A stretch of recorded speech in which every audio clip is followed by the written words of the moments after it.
नागपुरात अक्षरशः शिवसेनेनं स्मशान घाटावर एबी फॉर्म दिलेत। उमेदवाराला स्मशान घाटावर एबी फॉर्म दिल्यानं एकच चर्चा सुरू आहे। नागपुरात प्रभाग क्रमांक 5 मध्ये शिवसेनेकडून योगेश गोन्नाडे यांना उमेदवारी अर्ज देण्यात आलाय। सोमवारी योगेश गोन्नाडे यांच्या आईचं निधन झालं। आज नागपुरातील स्मशानभूमीत त्यांच्यावर अंत्यसंस्कार पार पडले। दरम्यान उमेदवारी अर्ज दाखल करण्याची अंतिम मुदत आज दुपारी 3 वाजेपर्यंत होती आणि त्यामुळे शिवसेनेच्या स्थानिक नेत्यांनी थेट स्मशान घाट गाठत योगेश गोन्नाडे आणि कृतिका गोन्नाडे यांना एबी फॉर्म सुपूर्द केला।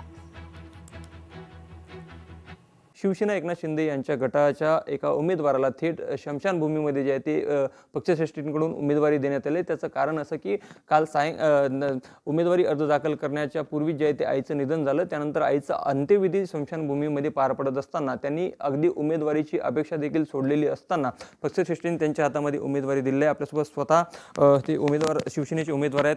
भाऊ, खरं तर आईचं तो दुःख क्षण आणि हातामध्ये असलेले उमेदवारीचं तिकीट म्हणजे तो एक आनंदाचा क्षण, असे दुहेरी परिस्थितीमध्ये आपल्याला उमेदवारी मिळालेली आहे। काय आपली प्रतिक्रिया यावर?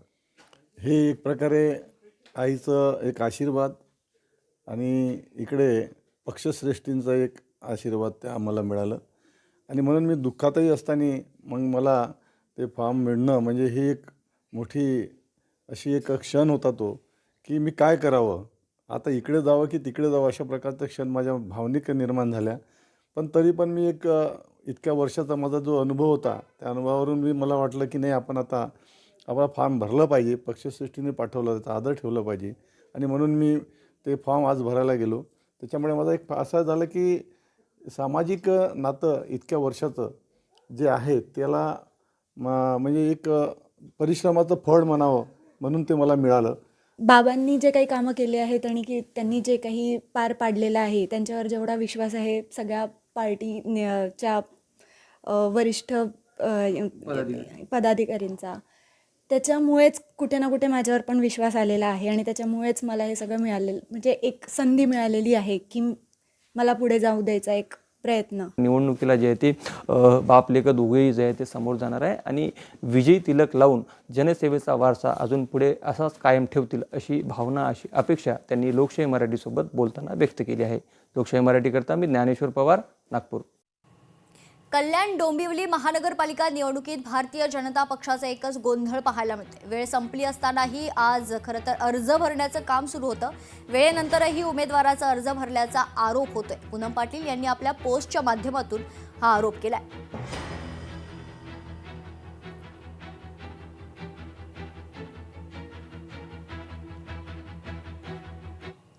कोल्हापूर महानगरपालिकेची निवडणूक 818 उमेदवारांनी आपले नामनिर्देशन पत्र दाखल केले। शेवटच्या दिवशी 613 जणांनी अर्ज दाखल केल्याची माहिती।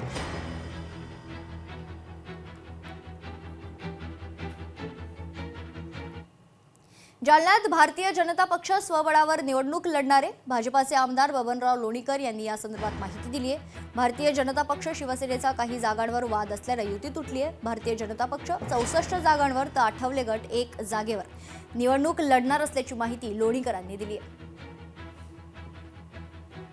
राज्याच्या धोरणामध्ये काही निकषामध्ये स्टँडिंग नगरसेवक कोणाला कोणते द्यायचे त्याच्यावर एक थोडंसं आमचे प्रॉब्लेम होते। 99% युती झाली होती, मात्र राज्याच्या धोरणात सूत्रामध्ये न बसल्यामुळं ही युती तुटलेली आहे। असं असलं तरी अर्जुनराव खोतकर साहेबांकडं मीटिंग झाली, दानवे साहेब, आम्ही दोघे गेलो, मैत्रीपूर्ण निवडणूक करू। भारतीय जनता पक्षानं आता 64 जागेवर उमेदवार दिलेले आहेत आणि एक जागा भारतीय जनता पक्षाच्या कोट्यातून ब्रह्मानंदजी चव्हाण, रामदासजी आठवले यांच्या गटाला दिलेली आहे। सगळ्या जागेवर आम्ही उमेदवार उभे केलेले आहेत। अहिल्यानगरमध्ये मनसे स्वबळावर निवडणूक लढणारे अहिल्यानगरमध्ये महाविकास आघाडीतून मनसे बाहेर पडले। बैठकीत त्यांच्या चिन्हावर आमचे उमेदवार उभे करण्याचा हट्ट केल्यानं महाविकास आघाडीतून मनसे बाहेर पडले असल्याची माहिती मनसे जिल्हाध्यक्ष सचिन डफळ यांनी दिली आहे। आज आपण एक भारतीय जनता पार्टीवर मोठा आरोप या ठिकाणी करतो की पोरं पळवणारी टोळी झालेली आहे। त्याच पद्धतीचे आमचेही काही उमेदवार पळवणारी ही टोळी महाविकास आघाडीमध्ये सुद्धा आहे की त्या बैठकीत आम्हाला काही गोष्टी अशा जाणवत होत्या की काही आमच्याकडे असलेले चांगले उमेदवार तुम्ही या ठिकाणी आमच्या चिन्हावर लढवा. आम्ही कालच रात्री या सगळ्या बाबतीत खासदार साहेबांना या ठिकाणी सांगितलं, पण त्यांनी म्हणावं तसं या ठिकाणी लक्ष दिलं नाही. त्याच्यामुळे आम्ही महाराष्ट्र नवनिर्माण सेना या ठिकाणी बाहेर पडलो आणि सोबळावर या नगर शहरामध्ये निवडणुकीला सामोरं जात आहोत. मीरा भाईंदरमध्ये भारतीय जनता पक्षाचे कार्यकर्ते अपक्ष म्हणून मैदानात उतरलेत. प्रभाग क्रमांक 16 मधून अजय सराटेंनी अपक्ष उमेदवारीचा अर्ज भरलाय. अजय सराटे भाजपमधून उमेदवारी लढण्यासाठी इच्छुक होते.